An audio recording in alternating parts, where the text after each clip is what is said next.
Hello दोस्तों, technical education hub में आप सबका स्वागत है। आज हमारा टॉपिक है क्यूब एंड क्यूबॉइड। हमने फर्स्ट पार्ट में बेसिक नियम देखे थे और कुछ क्वेश्चन को डील किए थे। तो चलिए आज कुछ प्रश्नों को हल करना सीखेंगे। तो आज का हमारा पहला प्रश्न है, किसी घन के विकर्ण की लंबाई 6 सेंटीमीटर है तो घन का आयतन कितना होगा।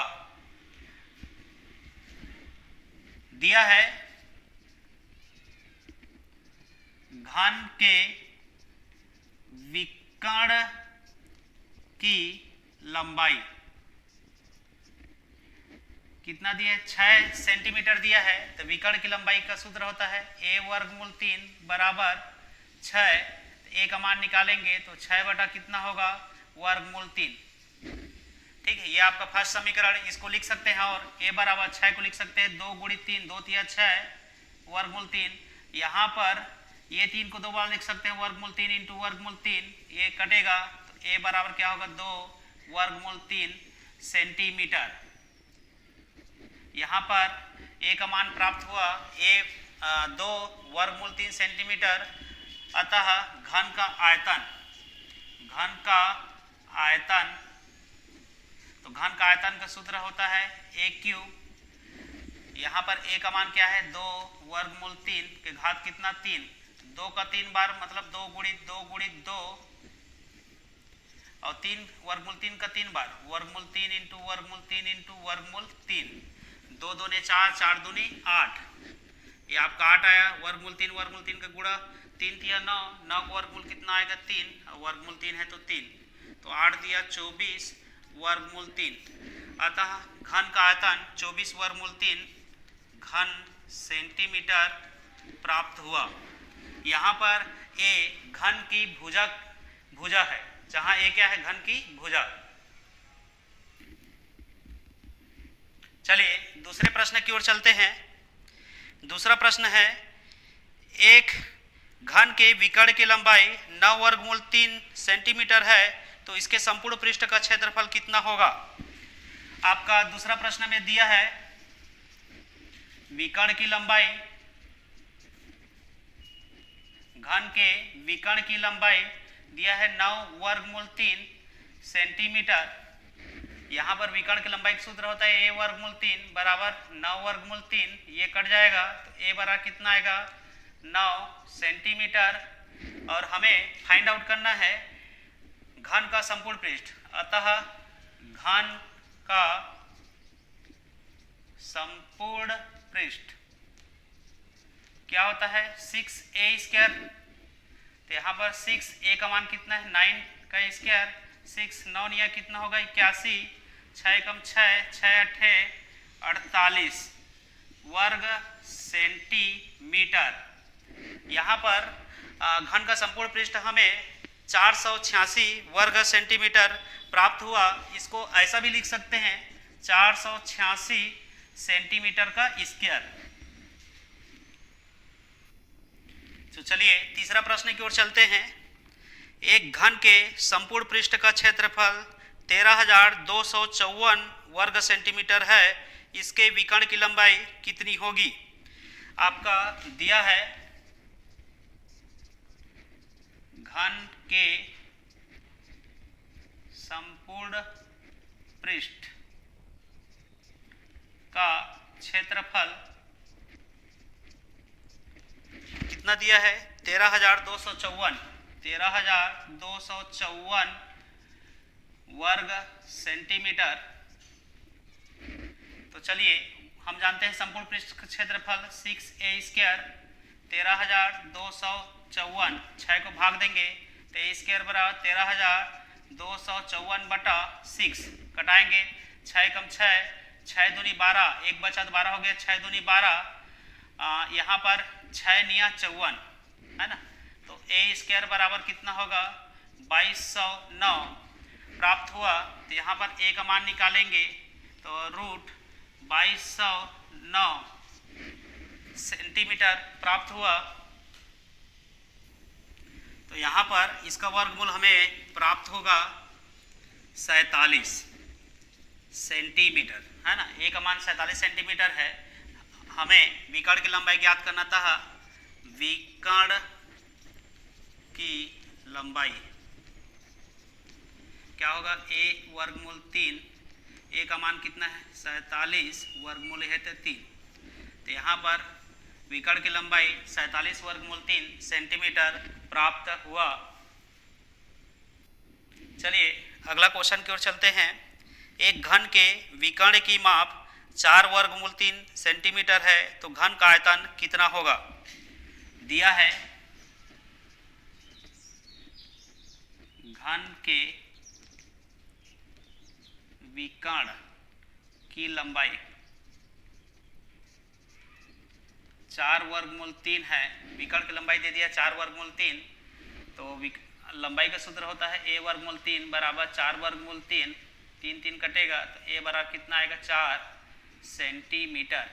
और हमें फाइंड आउट करना है घन का आयतन। अतः घन का आयतन का सूत्र a क्यूब होता है। a का मान कितना 4 का क्यूब, 4 गुणा 4, तो 4 चौक 16, 16 चौक कितना होगा 64 घन सेंटीमीटर। हमें घन का आयतन प्राप्त होगा, या इसको लिख सकते हैं 64 सेंटीमीटर का घात 3। अगला क्वेश्चन है, एक घन का आयतन 512 सेंटीमीटर क्यूब है, इसका संपूर्ण पृष्ठ कितना होगा। दिया है घन का आयतन दिया है 512 सेंटीमीटर क्यूब। आयतन का सूत्र a क्यूब बराबर 512, तो यहाँ पर इसको 512 को लिख सकते हैं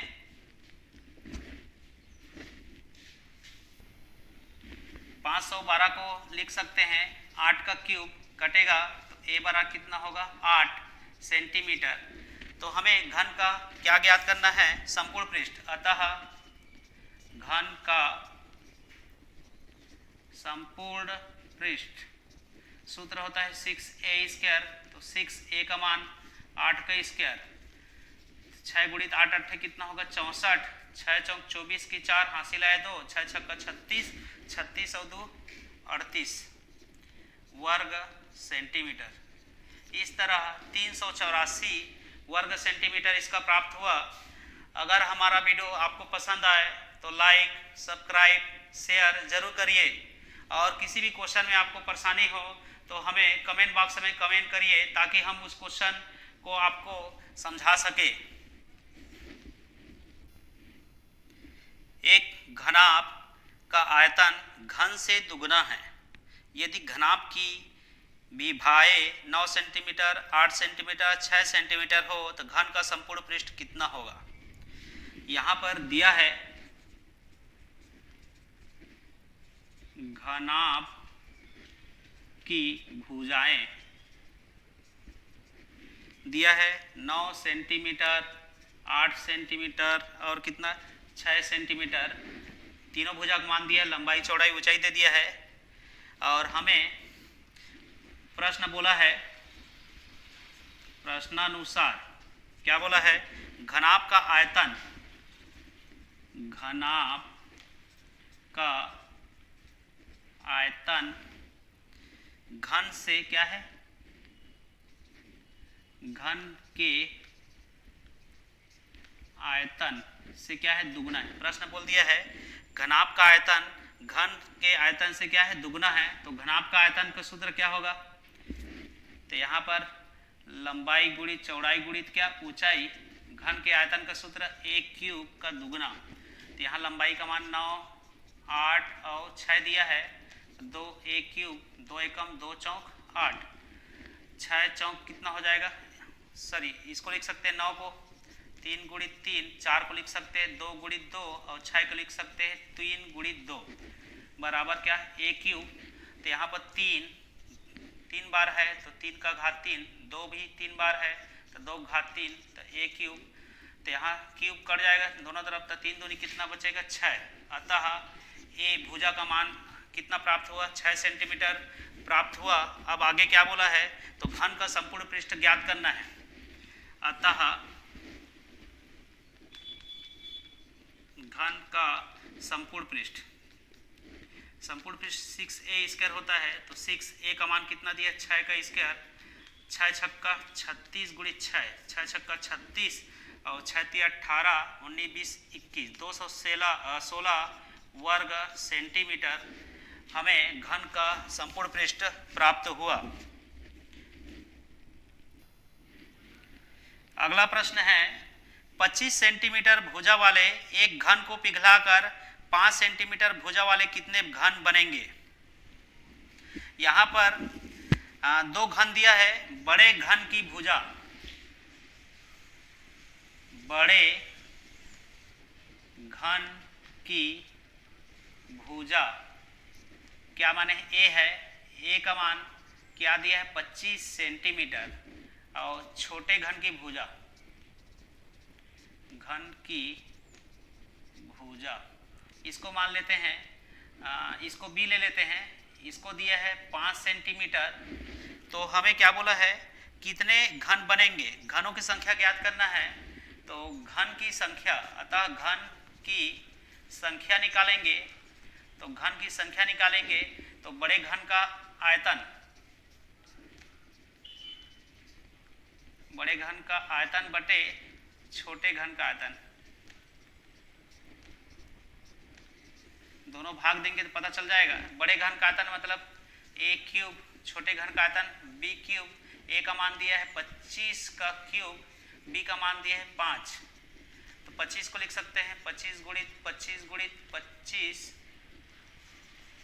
5 को लिख सकते हैं 5 गुणित 5 गुणित और कितना 5, भाग देंगे यहाँ पर 5 एकम 5, 5 पछे 25, 5 एकम 5, 5 पछे 25, 5 एकम 5, 5 पछे 25, तो बचा 5 गुणा 5 गुणा 5, 5 पछे 25, 25 पंछे 125, 125 घन की संख्या प्राप्त हुआ।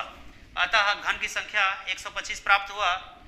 यहाँ पर घनों की संख्या बोलेगा या कोई भी बोलेगा तो संख्या निकालने के लिए बोलता है, तो इस फार्मूला का उपयोग करेंगे, बड़े घन का आयतन बटे छोटे घन का आयतन। या आपको दूसरा प्रकार का बोले रहेगा तब भी इसी प्रकार से हम हल करेंगे। दो घनों के आयतनों का अनुपात 27:64 है, इनके संपूर्ण पृष्ठों के क्षेत्रफल का अनुपात क्या होगा। यहाँ पर दो घन है, दो घन का मानना पड़ेगा, माना कि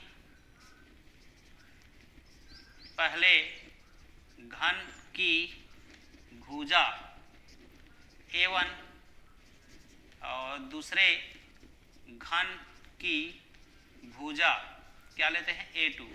तब प्रश्नानुसार प्रश्न क्या बोला है, दोनों घन के आयतन का अनुपात a1 का क्यूब अपान a2 का क्यूब, पहले घन का आयतन बटे दूसरे घन का आयतन का अनुपात कितना दिया है 27:64। यहाँ 27 को लिख सकते हैं 3 गुणित 3 गुणित 3, 64 को लिख सकते हैं 4 गुणित 4 गुणित 4, तो a1 अनुपात a2 का घात 3 लिख सकते हैं इसको।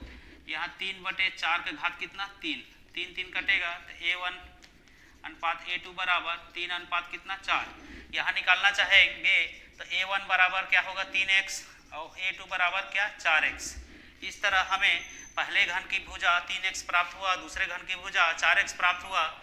और प्रश्न आगे बोला है इनके संपूर्ण पृष्ठ के क्षेत्रफल का अनुपात ज्ञात कीजिए।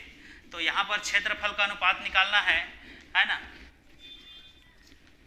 तो पहले घन के क्षेत्रफल, संपूर्ण पृष्ठ का क्षेत्रफल 6a1 का स्क्वायर, दूसरे घन के संपूर्ण पृष्ठ का क्षेत्रफल 6a2 का स्क्वायर। 6a1 का मान कितना है 3x का स्क्वायर, a2 का मान कितना दिया है 4x का स्क्वायर, तो यहाँ 6 6 कट जाएगा, 3 का स्क्वायर 3 3 9 x स्क्वायर, 4 का स्क्वायर 4 चौक 16 x स्क्वायर। यहाँ पर x स्क्वायर कटेगा तो 9 बटे 16, अर्थात उनके संपूर्ण पृष्ठ के क्षेत्रफल का अनुपात 9:16 प्राप्त होगा। यहाँ पर संपूर्ण पृष्ठ का क्षेत्रफल का अनुपात यहाँ पर प्रश्नानुसार बोला है, पहले घन के संपूर्ण पृष्ठ का क्षेत्रफल क्या होगा 6a1 का स्क्वायर और दूसरे घन के संपूर्ण पृष्ठ का क्षेत्रफल क्या होगा 6a2 का स्क्वायर होगा। अतः मान रखे हैं तो कटा कितना 9/16। इस तरह उनके संपूर्ण पृष्ठ के क्षेत्रफल का अनुपात 9:16 प्राप्त हुआ।